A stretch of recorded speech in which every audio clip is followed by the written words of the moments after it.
ਹੋਰ ਵੀ ਦੋਸਤਾ ਕੀ ਹਾਲ ਚਾਲ ਹੀ ਠੀਕ ਹੈ ਅੱਲਾ ਦਾ ਸ਼ੁਕਰ ਤੁਸੀਂ ਉਹ ਸੁਣਾਓ। ਮਹਿੰਗਾਈ ਬਹੁਤ ਹੋ ਗਈ ਯਾਰ ਤੈਨੂੰ ਪਤਾ ਨਹੀਂ ਪਤਾ ਲੱਗਾ ਸੀਗਾ ਮੈਨੂੰ। ਤੂੰ ਅਖਬਾਰ ਨਹੀਂ ਪੜ੍ਹੀ ਅੱਜ ਦੀ ਨਹੀਂ ਉਹ ਬੜੀ ਮਹਿੰਗਾਈ ਹੋ ਗਈ ਹੈ ਚੈੱਕ ਕਰ ਕੀ ਹੋਇਆ? ਕਿੰਨੀ ਮਹਿੰਗਾਈ ਹੋ ਗਈ ਚੈੱਕ ਕਰ ਪੜ੍ਹਨਾ ਆਉਂਦਾ ਕਿ ਪੜ੍ਹ ਕੇ ਸੁਣਾਵਾਂ ਤੈਨੂੰ ਆਪਣਾ ਪੜ੍ਹ ਕੇ ਸੁਣਾ। ਪੜ੍ਹ ਕੇ ਸੁਣਾਵਾਂ ਅੱਜ ਹੀ ਸਭ ਤੋਂ ਪਹਿਲੇ ਤਾਂ ਤੈਨੂੰ ਦਿਖਾਉਂਦਾ ਘਿਓ ਕੀ ਘਿਓ 3 ਪੈਸੇ ਦਾ ਹੋ ਗਿਆ ਇੰਨਾ ਮਹਿੰਗਾ ਹੋ ਗਿਆ? ਹਾਂਜੀ ਤੇ ਦਾਲਾਂ ਸਮਾਨਾਂ ਦੇ ਰੇਟ ਪਹੁੰਚ ਗਿਆ ਕਿੰਨੇ ਦੀ ਹੋ ਗਈ? ਦਾਲ ਚਨਾ 2 ਪੈਸੇ ਦੀ ਕਿਲੋ ਓਏ ਹੋਏ ਇੰਨੀ ਮਹਿੰਗੀ। ਚੀਨੀ ਕਿੰਨੇ ਦੀ ਹੋ ਗਈ? ਅੱਗ ਚੀਨੀ ਲੱਗੀ ਪਈ ਅੱਗ ਚੀਨੀ ਕਿੰਨੇ ਦੀ ਹੋ ਗਈ?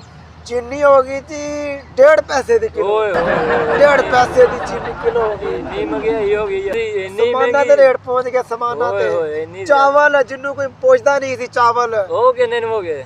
ਚਾਵਲ ਹੋ ਗਏ ਜੀ 2.5 ਪੈਸਿਆਂ ਦੇ ਕਿਲੋ ਓਏ ਹੋਏ 2.5 ਪੈਸਿਆਂ ਦੇ ਕਿਲੋ ਚਾਵਲ ਇਹਨੂੰ ਕੋਈ ਪੁੱਛਦਾ ਨਹੀਂ ਸੀ ਹੁੰਦਾ ਗਰੀਬ ਟੋਟਾ ਚੋਲ 2.5 ਪੈਸਿਆਂ ਦੇ ਗਰੀਬ ਆਵਾਮ ਕੀ ਕਰੂਗੀ?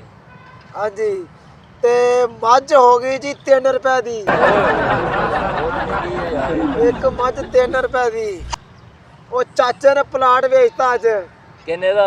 6 ਰੁਪਏ ਦਾ ਓਏ ਹੋਏ ਕਿੰਨੇ ਮਰਲੇ ਦਾ ਸੀ? 5 ਮਰਲੇ ਦਾ 6 ਰੁਪਏ ਦਾ ਪਲਾਟ ਇੰਨਾ ਮਹਿੰਗਾ ਮਹਿੰਗਾ ਪਲਾਟ ਵੇਚ ਦਿੱਤਾ ਬਾਬੇ ਨੇ। ਇੰਨੇ ਪੈਸੇ ਉਹਦੇ ਕੋਲ ਆ ਗਏ ਓਏ ਹੋਏ ਉਸ ਤੋਂ ਬਾਅਦ ਜੀ ਸਬਜ਼ੀਆਂ ਕਰੇਲੇ ਕਰੇਲੇ ਕਿੰਨੇ ਦੇ ਹੋ ਗਏ? ਕਰੇਲੇ ਨੂੰ ਕੋਈ ਪੁੱਛਦਾ ਨਹੀਂ ਦਿਆ ਹੋ ਗਿਆ ਜੀ 1 ਪੈਸੇ ਦਾ ਇੰਨੀ ਮਹਿੰਗਾਈ ਹੋਏ ਹੋਏ ਕੀ ਬਣੇਗਾ ਵਿਚਾਰੀ ਆਵਾਮ ਦਾ ਕੀ ਆਵਾਮ ਬਣੇਗਾ ਤੇ ਰੁਲ ਜੇਗੀ ਹੁੰਦਾ ਹੀ। ਆਵਾਮ ਰੋਲਦੇਗੀ ਮੈਂ ਕਹਿੰਦਾ ਆਵਾਮ ਨੂੰ ਹੋਸ਼ ਹੀ ਨਹੀਂ ਰਹਿਣੇ ਇੰਨੀ ਮਹਿੰਗਾਈ ਬਿਲਕੁਲ ਨਹੀਂ ਰਹਿਣੇ ਜੀ। ਪਤਾ ਨਹੀਂ ਹੁਕੂਮਤ ਕੀ ਕਰ ਰਹੀ ਹੈ ਸਾਡੀ ਕੀ ਸਾਡੇ ਤੇ ਜ਼ੁਲਮ ਕਰ ਰਹੀ ਹੈ ਕੋਈ ਨਹੀਂ ਅੱਲਾ ਖੈਰ ਕਰੂ। ਕਿਹੜਾ ਅਸੀਂ ਗੁਨਾਹ ਕੀਤਾ ਗਰੀਬ ਬੰਦਿਆਂ ਨੇ ਇੰਨਾ ਮਹਿੰਗਾਈ ਕਰਤੀ ਇਹਨਾਂ ਨੇ ਮੱਝ ਮੈਂ ਲੈਣ ਚੱਲਾ ਦੀ ਮੇਰੇ ਕੋਲ 1.5 ਰੁਪਏ ਸੀਗੇ ਓਏ ਉਹ 3 ਰੁਪਏ ਦੀ ਮੱਝ ਹੋ ਗਈ ਕੋਈ ਨਹੀਂ ਅੱਲਾ ਖੈਰ ਕਰੂ।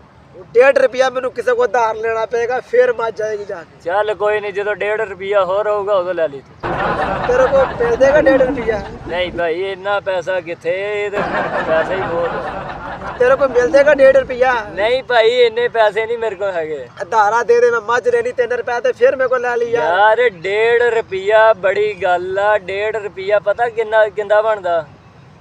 ਚਲੋ ਮੈਂ ਪਿੰਡ ਦੇ ਚੌਧਰੀ ਕੋ 1.5 ਰੁਪਿਆ ਲੈ ਲਾ ਫਿਰ ਲੈ ਲਾ ਉਹਦੇ ਕੋਲ ਲੈ ਕੇ 3 ਰੁਪਏ ਇਕੱਠੇ ਕਰਕੇ ਮੱਝ ਲੈ ਮੱਝ ਲੈ ਲਾ ਗੁਜ਼ਾਰਾ ਨਹੀਂ ਹੈ ਬਿਲਕੁਲ ਸਹੀ ਹੈ। ਚੰਗਾ ਫਿਰ ਬਹੁਤ ਮਹਿੰਗਾਈ ਹੋ ਗਈ ਅੱਲਾ ਖੈਰ ਕਰੇ ਓਕੇ ਅੱਲਾ ਹਾਫਿਜ਼ ਰੱਬ ਰਾਖਾ।